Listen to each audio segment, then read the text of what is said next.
Don't stop.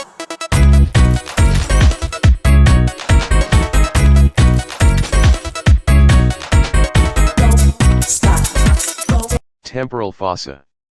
The region to be described in this chapter is considered the deep face. It encompasses the structures deep to the mandible, including 1/3 of the muscles of mastication. The fourth muscle of mastication, the masseter muscle, lies superficial to the mandible, but it is described here for the sake of continuity. 2. Additionally, a newly discovered muscle of the deep face will also be discussed. The normal functioning of this muscle group, a part of the stomatognathic system, is essential for good oral health. A thorough understanding of this region of anatomy is of paramount importance to the healthcare professional if that person is to comprehend the complexities of the stomatognathic system in normal and pathologic functions.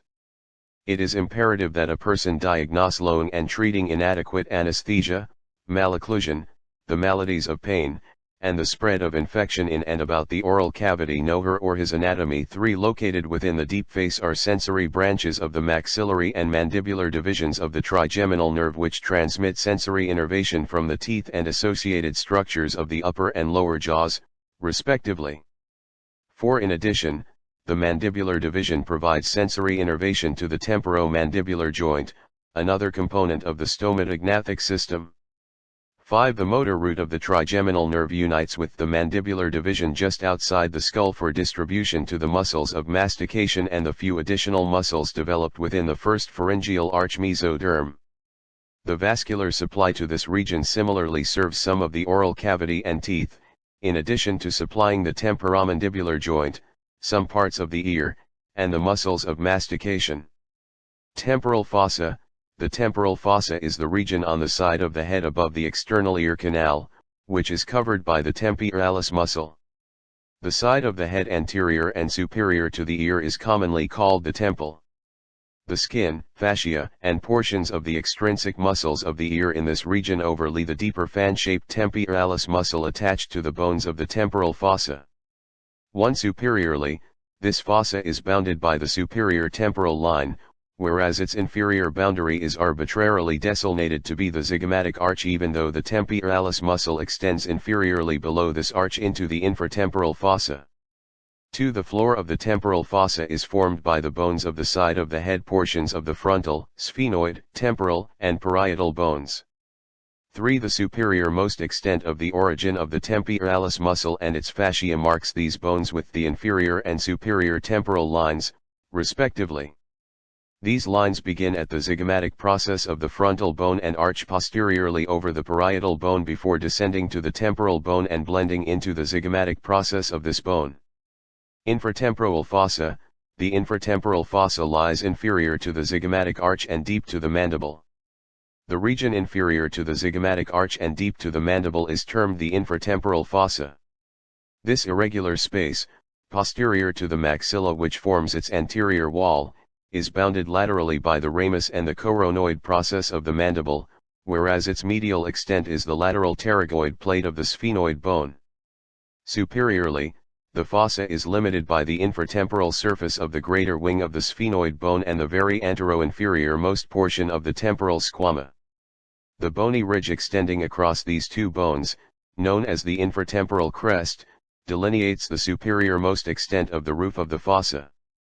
Inferiorly, the infratemporal fossa has no boundary but extends into the neck lateral to the pharynx. Communications. The infratemporal fossa communicates with the temporal fossa as the temporalis muscle descends from its origin in the temporal fossa to be inserted onto the coronoid process of the mandible. Nerves and vessels supplying the temporalis muscle pass from the infratemporal fossa to the temporal fossa to pierce the deep surface of this muscle. 2 foramina open onto its roof on the medial aspect of the infratemporal region of the greater wing of the sphenoid. The larger of the two, the foramen ovale, transmits the mandibular division of the trigeminal nerve exiting from the cranial vault and the accessory meningeal artery proceeding to the cranium. The smaller foramen, the foramen spinaceum, lies between the foramen ovale and the spine of the sphenoid. It transmits the middle meningeal artery and the recurrent meningeal nerve from the fossa into the cranium. The fossa communicates with the orbit at its most supero-anterior aspect via the inferior orbital fissure between the maxilla and the greater wing of the sphenoid. Through this fissure pass the maxillary division of the trigeminal nerve, on its way to the floor of the orbit, as well as the zygomatic branch which arises from it. The cleft between the maxilla and the lateral pterygoid plate is the pterygomaxillary fissure communicating with the pterygopalatal fossa, medially. It is through this fissure that the maxillary artery distributes to the fossa, eventually to reach the nasal cavity via the sphenopalatine foramen. The posterior superior alveolar nerve, arising from the maxillary nerve as the latter nerve traverses the pterygopalatal fossa, utilizes the pterygomaxillary fissure as an exit on its way to the tuberosity of the maxilla. Muscles of mastication. The muscles of mastication and their fascia are located in the temporal and infratemporal fossae. The muscles of mastication, Table 12-2, all of which are developed in first pharyngeal arch mesoderm, are located within the confines of the deep face, with the exception of the masseter muscle previously described as lateral to the mandible. These muscles, excepting the masseter, originate on the deep bony aspect of the temporal and infratemporal fossae and insert upon the medial aspect of the mandible. The masseter, in contrast, originates on the zygomatic arch and inserts upon the lateral aspect of the mandible. This group of muscles, the temporalis, medial pterygoid, lateral pterygoid, and masseter, are covered by their epimysia, which become the fascia encircling the masticator compartment.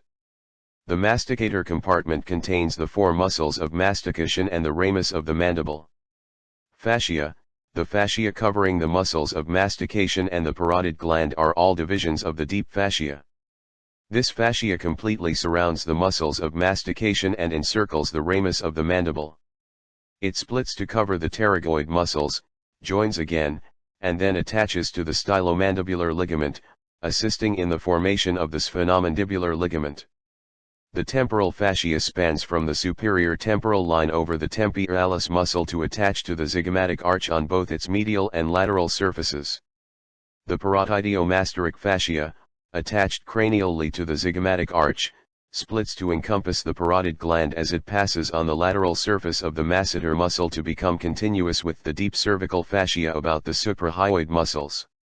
The masseteric fascia covers the masseter muscle and encircles the ramus of the mandible, inferiorly, where it becomes continuous with the pterygoid fascia.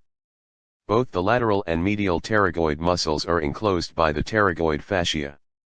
However, the fascia is much thicker, covering the inferior aspect of the medial pterygoid muscle, where it becomes continuous with the cervical and masseteric fascia as well as with the stylomandibular ligament. As the pterygoid fascia reflects over the superior portion of the medial pterygoid muscle, it splits to encompass the lateral pterygoid muscle as well and is attached to the bony origin of that muscle and to the spine of the sphenoid bone. The latter attachment is much thickened, forming the sphenomandibular ligament from the spine of the sphenoid bone to the lingula of the mandible. The thickened portion of the pterygoid fascia, located between the two pterygoid muscles spanning between the spine of the sphenoid and the lateral pterygoid plate, is known as the pterygospinous ligament. Occasionally this ligament is ossified. When that is the case, a pterygospinous foramen is present between the ligament and the skull for the transmission of branches of the mandibular nerve to the muscles. This fascia possesses an interval, near the neck of the mandible, for the passage of the maxillary vessels to the infratemporal fossa.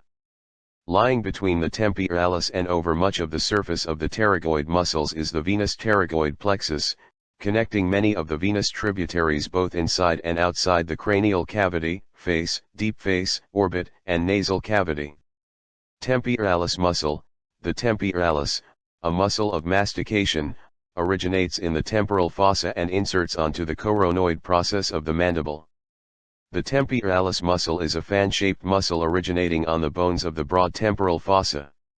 Specifically, the site of origin extends inferiorly from the inferior temporal line over the entire temporal fossa, including parts of the parietal and most of the squama of the temporal bones, and the greater wing of the sphenoid, including its infratemporal crest and the temporal surface of the frontal bone. Occasionally, Some fibers arise from the posterior temporal surface of the frontal process of the zygoma. The muscle bundles converge to insert as a tendon on the coronoid process of the mandible and down along its anterior surface and the anterior border of the ramus as far anteriorly as the third molar. The anterior fibers of this muscle are directed in a vertical plane from origin to insertion, the middle fibers in an oblique plane, and the posterior fibers in an almost horizontal plane. The muscle is primarily an elevator of the mandible, however, because of the directional alignments of the muscle fibers, the posterior and middle portions of the muscle are reported to act also in retracting the mandible. The temporalis muscle is innervated by anterior and posterior deep temporal nerves from the mandibular division of the trigeminal nerve. The nerves enter the muscle from its deep aspect in the temporal fossa. Vascularization is supplied to the temporalis muscle via branches of the superficial temporal and maxillary arteries. Arising from the former is the middle temporal artery, which enters the muscle on its superficial aspect. Anterior and posterior deep temporal arteries, arising from the maxillary artery, accompany the like-named nerves and enter the deep aspect of the muscle, where they anastomose with the middle temporal artery. Masseter muscle, the masseter, the only muscle of mastication located outside the deep face, originates from the zygomatic arch and inserts upon the angle and ramus of the mandible. The shape of the posterior region of the jaw is due to the quadrangular form of the masseter muscle overlying the angle and ramus of the mandible. The masseter muscle, as previously described, is the only muscle of mastication that lies outside the anatomical confines of the deep face, since it originates on the zygomatic arch and inserts into the lateral surface of the mandible. This muscle possesses, from its origin, a superficial portion and a smaller, deep portion. The superficial portion arises, via a tendinous aponeurosis, from some fibers derived from the deeper portion insert as far superiorly as the base of the coronoid process. It is in this region that fibers of the temporalis muscle, arising from the inner surface of the zygomatic arch, may be fused with those of the deep portion of the masseter. In such cases it is termed the zygomatico-mandibularis muscle. The masseter muscle functions as a powerful elevator of the jaw.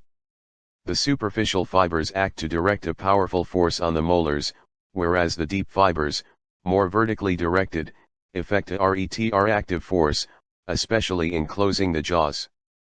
The muscle is innervated by the masseteric nerve derived from the mandibular division of the trigeminal nerve. This motor nerve enters the muscle on its deep aspect adjacent to the mandibular notch, through which it gains access from its origin in the deep face. Vascular supply to the muscle is provided by the masseteric branch of the maxillary artery.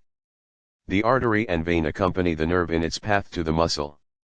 Medial pterygoid muscle, the medial pterygoid, the deepest located muscle of mastication, inserts on the inner aspect of the ramus and angle of the mandible, mirroring the insertions of the masseter.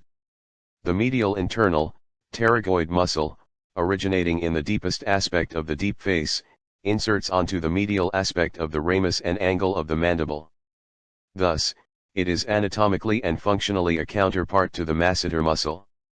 The specific sites of origin are the pyramidal process of the palatine bone in the pterygoid fossa and the medial surface of the lateral pterygoid plate. This area of origin is broad in that it extends to the tensor veli palatini muscle. An additional anterior muscular slip arises from the lateral portion of the pyramidal process and the adjacent region of the maxillary tuberosity. Although the main mass of the muscle lies deep to the lateral pterygoid muscle, the additional anterior slip lies superficial to that muscle. The medial pterygoid muscle is directed inferiorly, posteriorly, and laterally to be inserted onto the medial surface of the ramus of the mandible.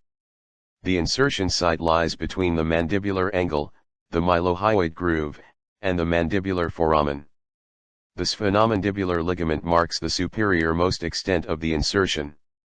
Occasionally, a tendinous inscription denotes the meeting of the fibers of the masseter and medial pterygoid muscles at the inferior border of the angle of the mandible. This arrangement is referred to as the pterygomasseteric sling. The medial pterygoid muscle functions primarily as an elevator of the mandible. Its fibers are directed in an oblique fashion, however, the force is more pronounced in a vertical direction. The insertions of the masseter and medial pterygoid muscles suspending the angle of the mandible between them form the mandibular sling, about which these muscles act synergistically, utilizing the temporomandibular joint, TMJ, as a guide. The medial pterygoid muscle receives its motor innervation from a like-named nerve branching from the mandibular division of the trigeminal nerve and entering the deep surface of the muscle. The muscle is vascularized by a branch of the maxillary artery. The lateral, external pterygoid muscle is a short muscle, filling the remainder of the infratemporal fossa and covering much of the medial pterygoid muscle. This muscle possesses two heads of origin. The smaller, superior head originates from the infratemporal region of the greater wing of the sphenoid bone as far laterally as the infratemporal crest. The larger, inferior head originates from the lateral surface of the lateral pterygoid plate. The fibers of the superior head course posteriorly and laterally in an almost horizontal direction from the infratemporal crest. Lateral pterygoid muscle. The lateral pterygoid muscle possesses two heads of origin which converge to insert on the neck of the mandible and various structures of the TMJ. The lateral, external pterygoid muscle is a short muscle, filling the remainder of the infratemporal fossa and covering much of the medial pterygoid muscle. This muscle possesses two heads of origin. The smaller, superior head originates from the infratemporal region of the greater wing of the sphenoid bone as far laterally as the infratemporal crest. The larger, inferior head originates from the lateral surface of the lateral pterygoid plate. The fibers of the superior head course posteriorly and laterally in an almost horizontal direction from the infratemporal crest. Fibers of the inferior head are directed posteriorly, laterally, and slightly superiorly on their way to the mandible. Though the two heads of origin are separated from each other, their fibers converge as they approach the site of insertion on and about the mandible. The superior head inserts into the articular capsule of the TMJ, the anterior border of the articular disc, and the superior part of the mandibular neck. The inferior head inserts along the anterior surface of the mandibular neck. Recent evidence indicates that the two heads remain separated even at the insertion site, perform different functions, and may be separately innervat. The lateral pterygoid muscle is described classically as the jaw opener, which protrudes the mandible and moves the mandible from side to side when functioning unilaterally. Recent evidence supports the concept that the lateral pterygoid muscle is in fact two separate muscles, with a superior and an inferior head. The superior head, attached to the articular capsule and disc, is reported to function in stabilizing the mandibular condyle, whereas the inferior head is reported to function in pulling the mandible and disc forward and down, affecting jaw opening. The lateral pterygoid muscle is innervat by a branch entering its deep surface from either the anterior division separately or as a branch of the buccal nerve from the mandibular division of the trigeminal nerve. Vascular supply is provided by a branch from the maxillary artery as it passes either superficial or deep to the muscle. Prolongations of the buccal fat pad fill in the spaces between the muscles of mastication deep to the mandible.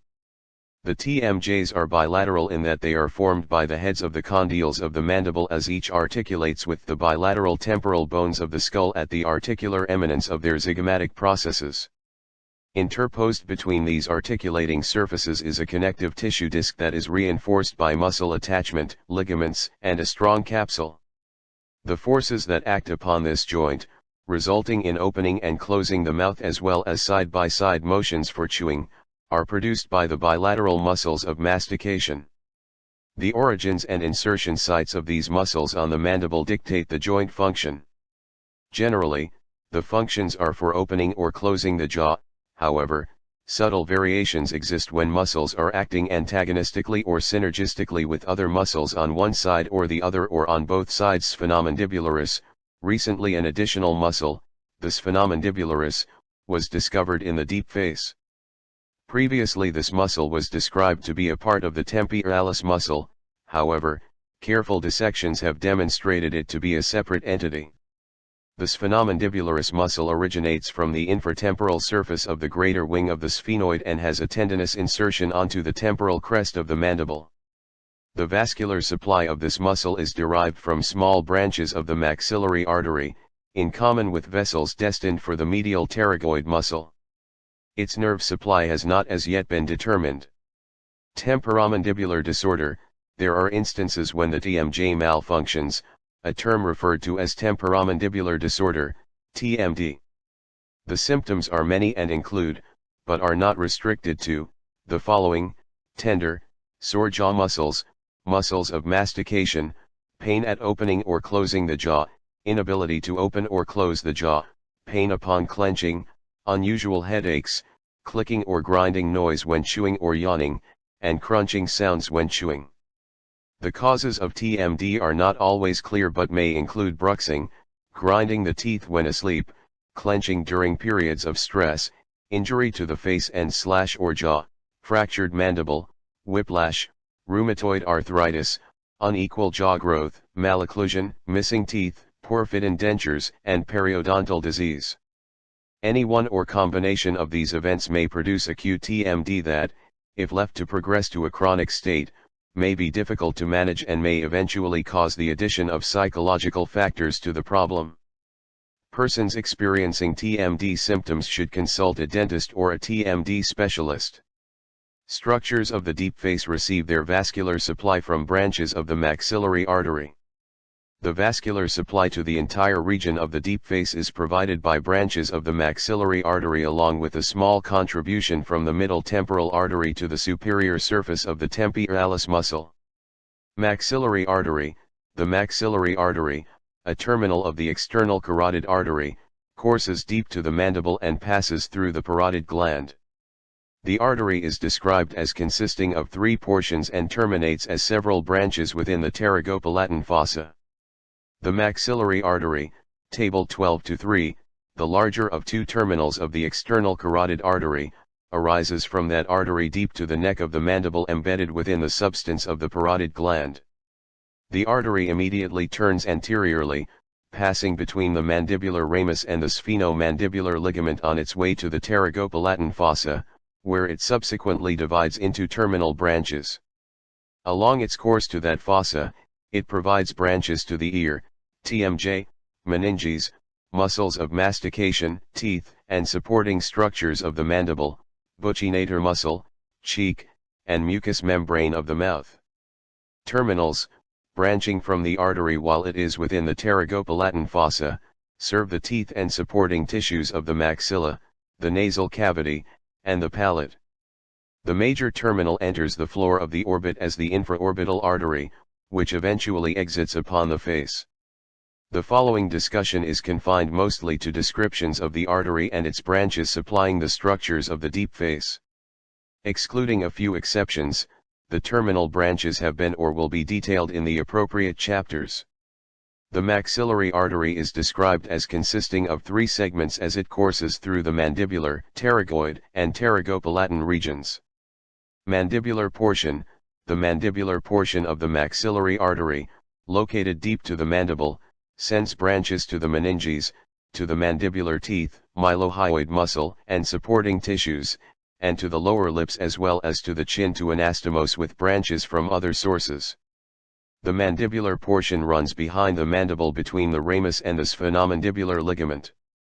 Branches arising from this portion include the deep auricular and anterior tympanic arteries. Arising also from this portion are the middle and accessory meningeal arteries. Both of these arteries ascend to enter the skull via the foramen spinatum and foramen ovale, respectively. The distribution of these arteries is described in Chapter 9. Another artery arising from this portion of the maxillary artery is the inferior alveolar artery, which gives rise to the mylohyoid artery just before entering the mandibular foramen. The mylohyoid artery courses along the mylohyoid groove to the mylohyoid muscle, which it supplies. Within the mandibular canal, the inferior alveolar artery supplies the bone, teeth, and adjacent supporting structures as far anteriorly as the first premolar tooth, where it divides into an incisive branch and a mental branch. The incisive branch continues on to vascularize the anterior teeth and supporting structures. The mental branch exists the mandible through the mental foramen onto the face to anastomose with the inferior labial and submental arteries vascularizing the area of the chin. Occasionally, A lingual artery may arise from the infer one or alveolar artery near its origin from the mandibular portion of the maxillary artery.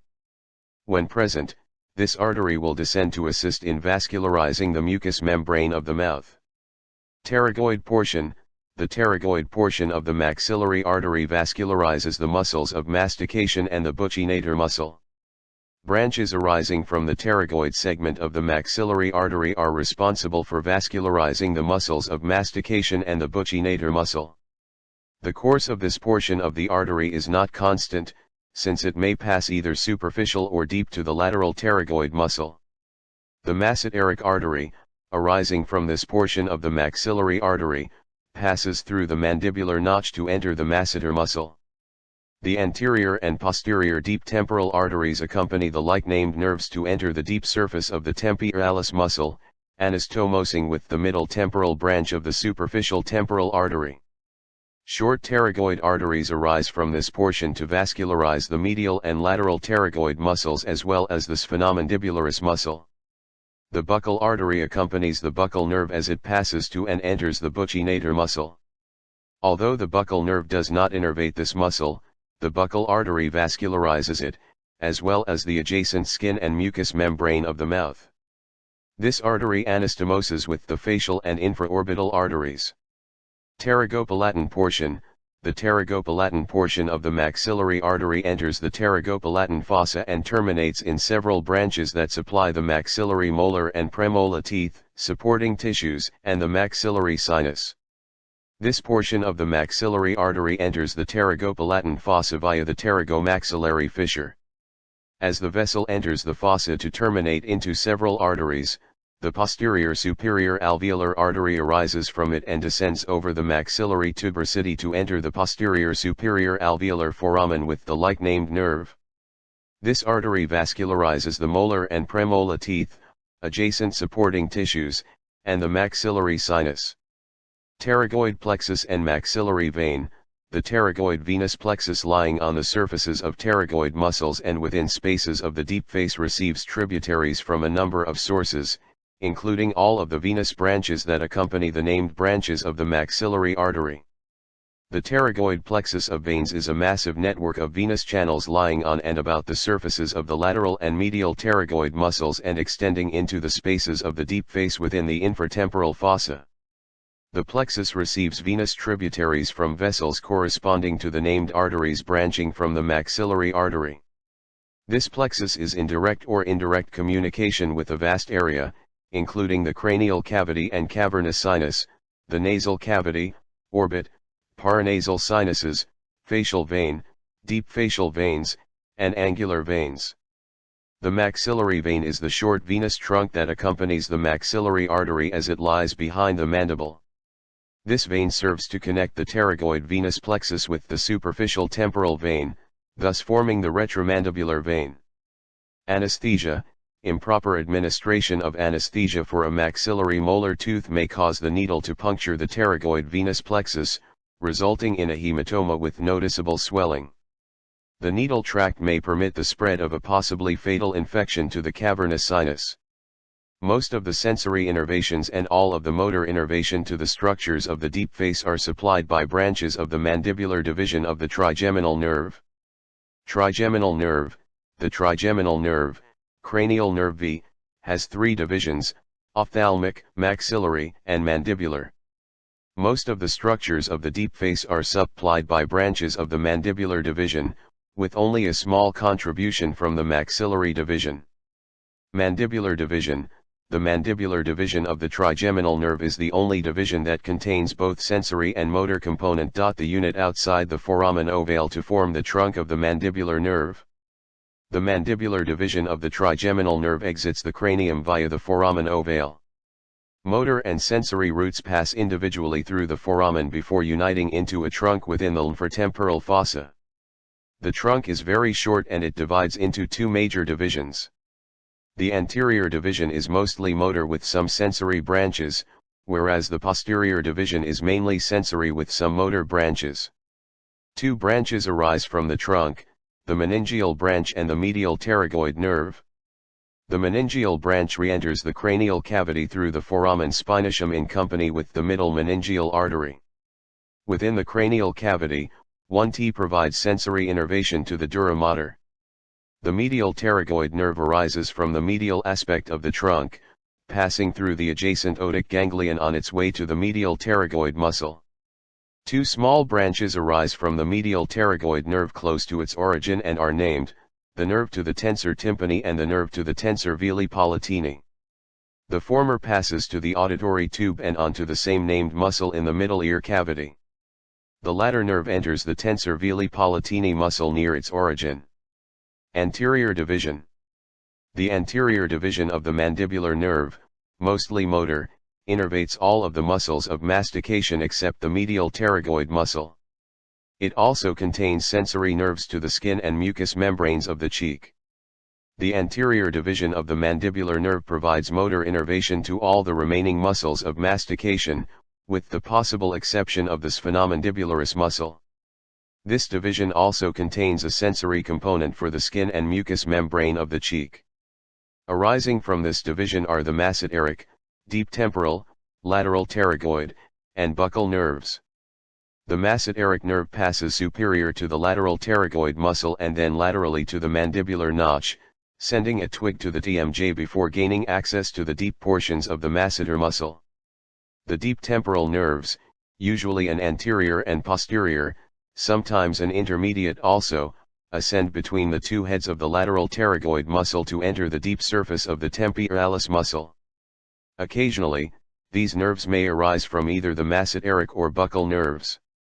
The lateral pterygoid nerve enters the deep surface of the muscle lying over it. The buccal nerve passes between the two heads of the lateral pterygoid muscle and then continues anteriorly beyond the border of the masseter muscle as it forms a plexus on the surface of the buccinator muscle.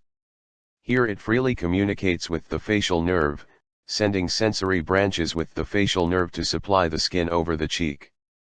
The nerve then pierces the muscle to provide sensory innervation to the mucous membrane of the cheek and adjacent gingiva. Posterior division. The posterior division of the mandibular nerve possesses only one motor nerve, which serves the mylohyoid muscle and anterior belly of the digastric muscle.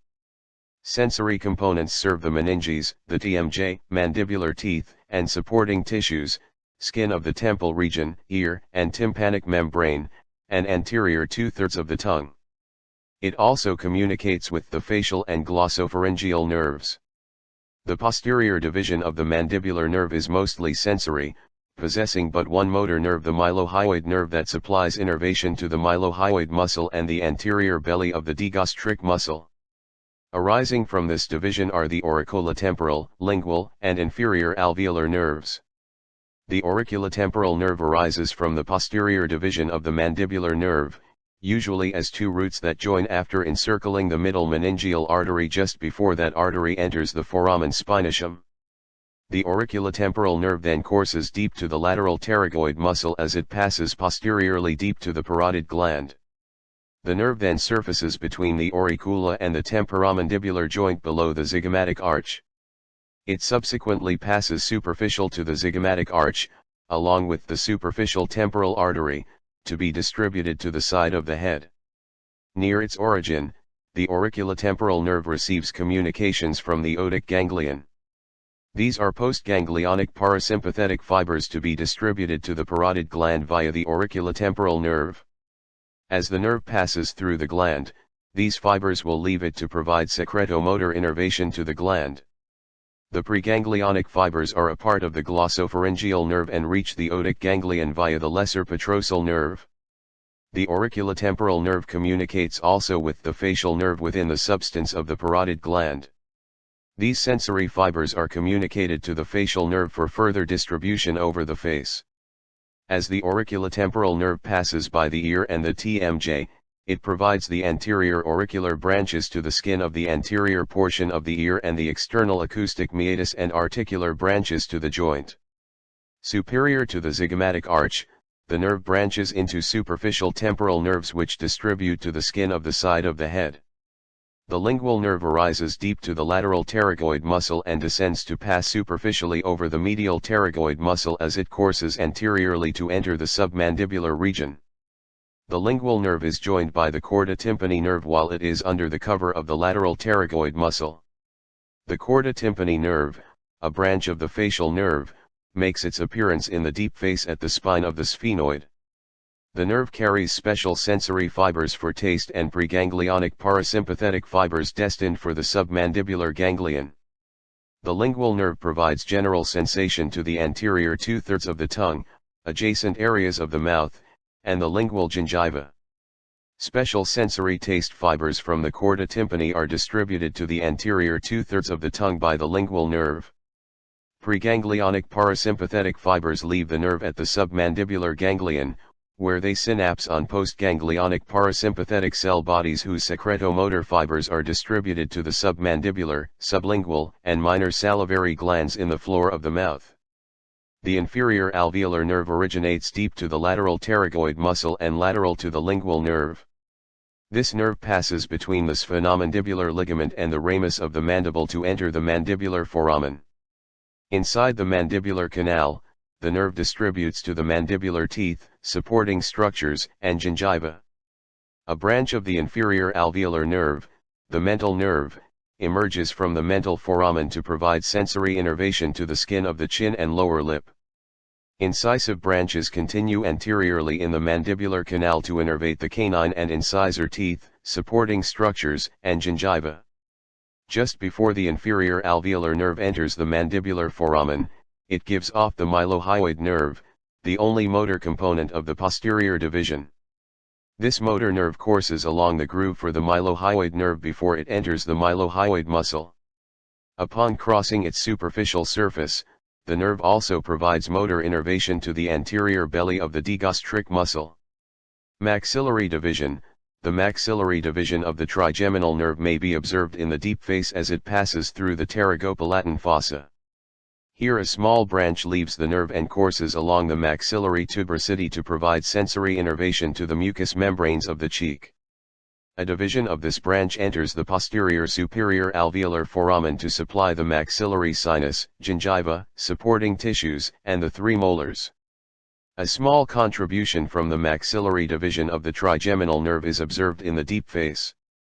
As the maxillary nerve passes through the pterygopalatine fossa, a small branch arises from it and passes laterally into the deep face via the pterygomaxillary fissure. This posterior superior alveolar nerve descends over the maxillary tuberosity to enter the posterior superior alveolar foramen. Some twigs continue on to innervate the gingiva and mucous membranes of the cheek. Those fibers entering the foramen distribute to the maxillary sinus, teeth, supporting structures, and gingiva as far anteriorly as the first molar, where a dental plexus is formed with the middle and anterior superior alveolar nerves, innervating the remaining maxillary sinus, teeth, supporting structures, and gingiva. The process of ingesting, biting, chewing, and swallowing is a complex process which begins consciously and then blends into a learned, automatic rhythmic activity involving neurological control of the muscles of mastication along with several groups of accessory muscles. Complex neural circuitry, including input from specialized sensory mechanisms within the periodontal ligaments, acts to prevent destruction of the masticatory apparatus. Although it is not within the scope of this text to detail the precise timing and coordination of events in injury to the mandibular nerve, the mandibular nerve division of the trigeminal nerve, cranial nerve V, may be injured due to a number of different events, including trauma to the side of the head or face, fracture of the mandible, fracture of the facial bones, tumors, and meningeal infections. Symptoms of injury may include paralysis of the muscles of mastication on the injured side causing a deviation of the mandible to the opposite side, loss of sensation on the lower face, skin of the temple, chin, and lower lip, buccal mucosa, and gingiva of the affected side, and loss of sensation on the anterior 2/3 of the tongue and the mandibular teeth on the affected side. The intensity of the symptoms is related to the type and severity of the injury. The process of mastication, a generalized description is warranted. The reader wishing more detail is referred to the selected references at the end of this book. The complex process of mastication involves many muscle groups besides the group commonly known as the muscles of mastication. The process is initiated consciously, however, the total movements and the rhythmic activity are controlled by complex neural circuitry within the central nervous system. The exact process varies with the individual, but, once the pattern is established, it remains fairly constant for that particular person. This is not to imply that the process is static, indeed it is continually altered, since changes within the stomatognathic system are constant and dynamic throughout life. The process begins with ingestion or the cutting of food by the anterior teeth and continues as the food is maneuvered by the muscles within the cheek and the tongue to position the food between the premolars and molars of the upper and lower arches. The muscles of mastication, masseter, temporalis, medial pterygoid, then act to elevate the mandible, move it from side to side, elevators of contralateral side and ipsilateral medial pterygoid, depress it, lateral pterygoid, digastric, mylohyoid, and geniohyoid, protrude it, external pterygoid, and retrude it, part of temporalis, affecting a grinding action in a coordinated pattern. More information regarding the muscles involved in the exact movement patterns may be found in Chapter 13 on the TMJ. The forces applied to the bolus of food are carefully monitored by special receptors, proprioception, located within the periodontal ligaments and the muscles themselves, preventing the possible self-destruction of the stomatognathic system. The process of mastication prepares the food for deglutition by reducing the ingested bolus to less than 2 cm in diameter. Chewing also serves to bring the food in contact with saliva in the mouth and stimulates the secretion of digestive juices within the digestive system. Depressor of the jaw is the lateral pterygoid muscle, the muscle of mastication that functions in initiating opening of the jaw. Elevators of the jaw are the muscles of mastication, including the masseter, temporalis, and medial pterygoid muscles that function primarily in closing the jaw. Masticator space infection, the deep fascia about the mandible splits, forming 2 laminae around its inferior border. As a consequence of the muscles of mastication, the temporalis, masseter and medial and lateral pterygoid muscles, are thus enclosed into a compartment termed the masticator space. The 2 laminae fuse again at the superior border of temporalis muscle where it originates from the skull. In addition to containing the muscles of mastication, this large space also contains the maxillary artery and many of its branches, the mandibular division of the trigeminal nerve and many of its branches, and much of the buccal fat pad.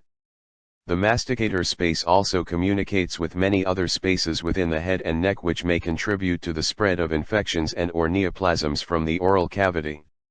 Salivary gland tumors, abscesses, hemangiomas, and metastatic extensions of squamous cell carcinoma, especially from the floor of the mouth, tonsillar fossa, and nasopharynx, can extend into the masticator space.